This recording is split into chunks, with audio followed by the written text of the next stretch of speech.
The 2026 Senate elections are fast approaching. Republicans are nearly guaranteed to hold on to their 53-seat majority that they won in 2024, flipping Montana, Ohio, West Virginia, and Pennsylvania. So it's really more of a matter of just how much Republicans can expand their majority next November. Very soon, we're going to have a good idea of who the frontrunners for the Democratic and Republican nominations are going to be. Republicans right now are in a very good position, and in this video, we'll be taking a comprehensive look at all of the polls that have been released for the 2026 Senate races. We're going to begin on the West Coast, move our way up into the Northeast, and finally finish out the South. There isn't really too much going on out in the West. Not a lot of these races are very competitive, and that is a very good thing for Republicans because they are so dominant in the seats that they currently hold, but they still have so many opportunities to expand that 53-seat majority. So Oregon, we're going to see Ron Wyden win his re-election there. Meanwhile, Republicans are going to win every other Western state with the exceptions of Colorado and New Mexico. Alaska is going to be likely red. Meanwhile, Idaho, Montana, Wyoming, South Dakota, Nebraska, Kansas, Oklahoma, and Texas, all of these states are going to be solid for the GOP. And then Colorado and New Mexico, both likely for the Democrats. We have incumbents running in all of these races. They're not likely to face too many setbacks in attempting to win re-election. And in terms of margins, anything over 15% is solid, anything from 5 to 15 is likely, lean goes from 1 to 5, and any margin less than 1% will be classified as tilt. So moving on now to the Midwest, we have a very exciting race in Minnesota where the incumbent Democratic Senator Tina Smith is not seeking re-election. Instead, we have Peggy Flanagan, the lieutenant governor who was elected alongside Tim Walz in 2018. She is the frontrunner for the Democratic nomination. She is not going to be the best candidate. This is a seat that Republicans have the possibility of flipping. I mean, just look at the results from the 2024 election. Minnesota goes to Kamala Harris by just 4.2%. This is a state that has not voted Republican since 1972 when Richard Nixon was reelected to a second term. I mean, this was an abysmal performance, especially given the fact that Harris was running with Tim Walz, the state's literal governor, as her vice presidential running mate. And so Minnesota right now is going to be lean blue, depending on who the Republican nominee is going to be. They have a number of good candidates there. Tom Emmer, the majority whip in the House, has declined to run. However, Republicans definitely have a chance. We'll just have to see what comes out of Minnesota in the next few months. In Iowa, it's going to be likely red. There's a potential chance that Joni Ernst will face a primary challenger. She's the incumbent Republican senator. There are talks about Trump potentially supporting someone else. She hasn't been the most loyal to the current president, and that may cost her, but whoever it's going to be, Iowa is going to be a red state. Trump carried it by 13 points. Democrats have no chance here. Meanwhile, in Illinois, it's going to be solid blue, but up in Michigan, we do have a pretty interesting race here. This is, in my opinion, the closest Senate election on this entire map. That is mainly because the incumbent Democrat, Debbie Stabenow, she has chosen not to run for re-election. She will not be seeking a fourth term in office. So now we have a matchup very likely between Pete Buttigieg and Mike Rogers. Pete Buttigieg, of course, ran in the 2020 Democratic primary. He came from nothing. He made quite a big splash, but ultimately he was unable to get the momentum to actually win the nomination. When Biden became president, he appointed Buttigieg as the 19th Secretary of Transportation. So he does have that national profile now. He would be an okay candidate for Democrats. He's not really from Michigan. That may be a problem for him. However, Republicans have a very good candidate in Mike Rogers. He has expressed that he will be running for this seat, and the reason why he is such a good candidate is because he'll be riding the coattails of his 2024 performance when he lost to Alyssa Slotkin by less than half a percentage point. This was a race where Republicans didn't think they had a chance. They gave Mike Rogers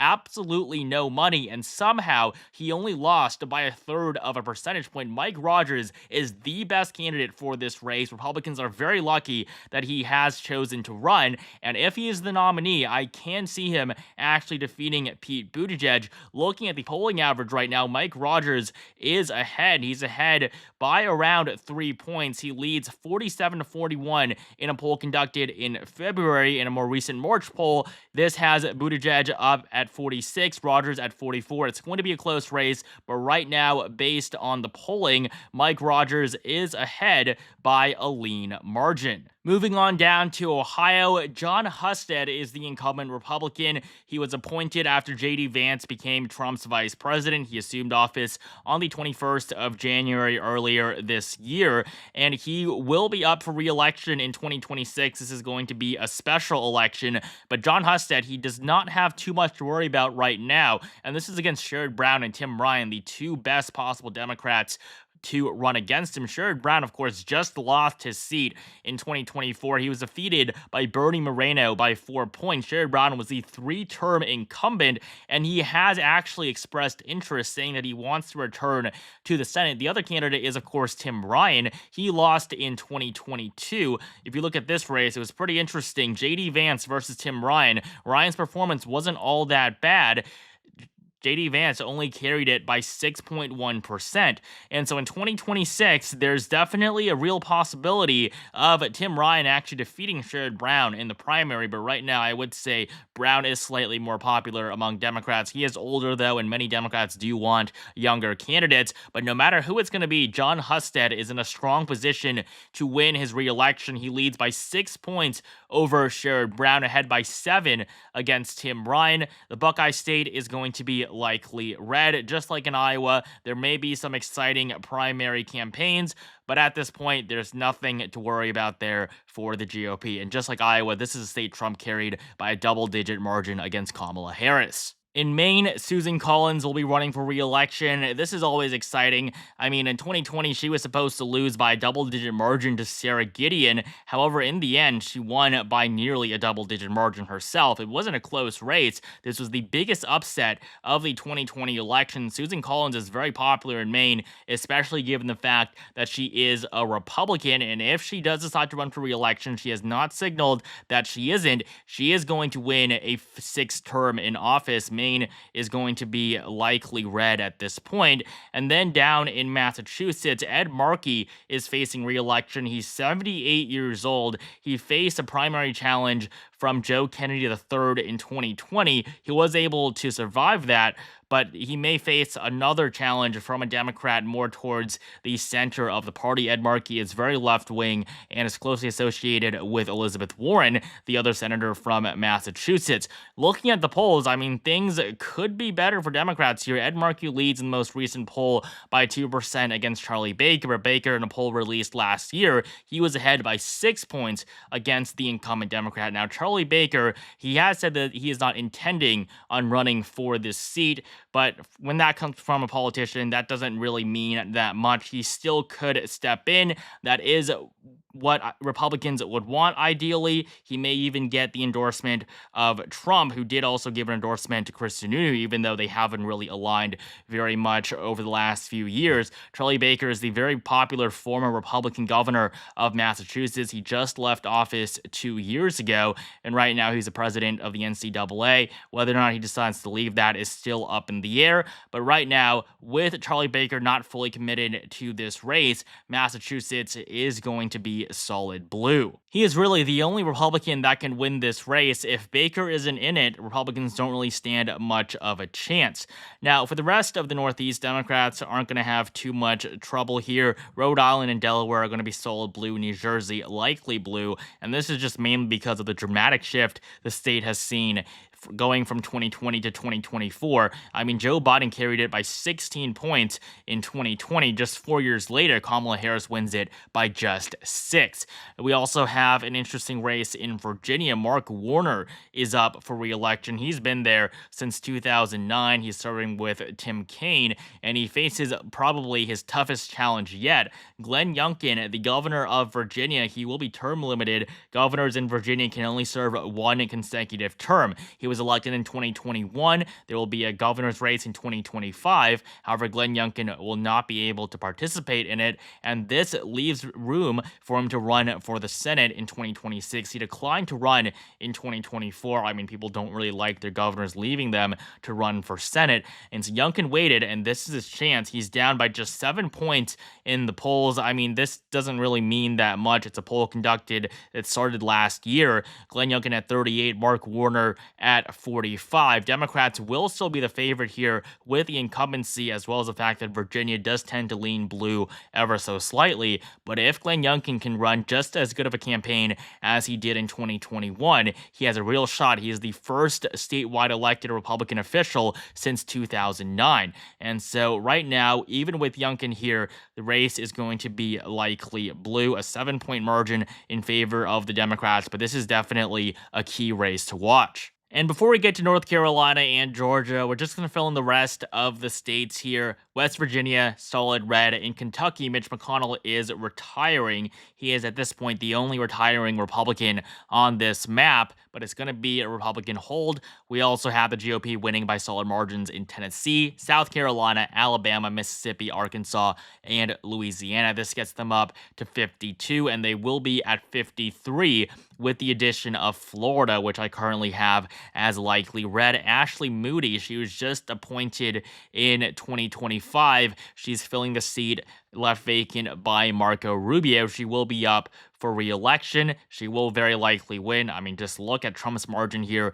in 2024, winning it by 13 points, the largest margin for any presidential candidate in the Sunshine State in over 30 years. And finally, we have just North Carolina and Georgia. These are the two most likely flips for either party. If Democrats are going to flip any seat, it's going to be North Carolina. For Republicans, it's going to be Georgia. And so starting off in the Tar Heel State, they currently have Thom Tillis in the Senate. He was barely reelected in 2020. He's not a good candidate. He's not popular in the state or even among his own party in the state. I mean, just look at 2020. He was supposed to lose to Cal Cunningham. He wins by 1.7%. This is only because with less than a month to go until the election, Cal Cunningham had a big scandal where he cheated on his wife. If that hadn't broke at that point, Thom Tillis would not be in the Senate right now, and North Carolina would be represented by a Democrat. And so Thom Tillis needs to get out of this race. He is very unlikely to win, especially considering who the Democratic nominee is going to be, and it will be Roy Cooper,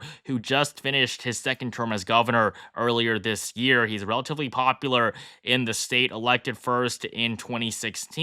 Roy Cooper has a very good chance at defeating Thom Tillis if Republicans don't change who they have at the top of their ballot. Roy Cooper leads in every single poll here. I mean, 46, 44, 48, 45, 47, 43, 45, 44. Thom Tillis is clearly losing this race, and that's not surprising considering just how poorly he did in 2020. Even with that big scandal for his Democratic opponent, he won by less than 2%.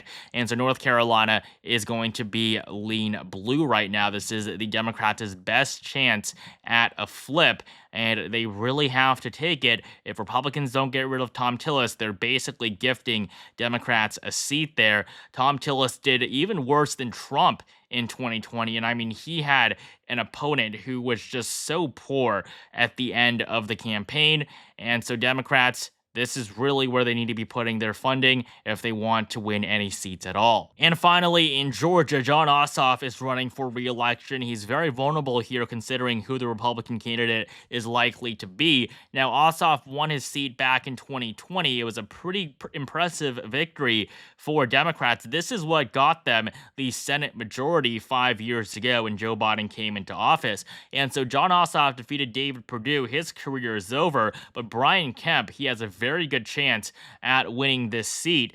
He will be finishing up his second term as governor when he becomes a U.S. Senator in 2027, if he does choose to run.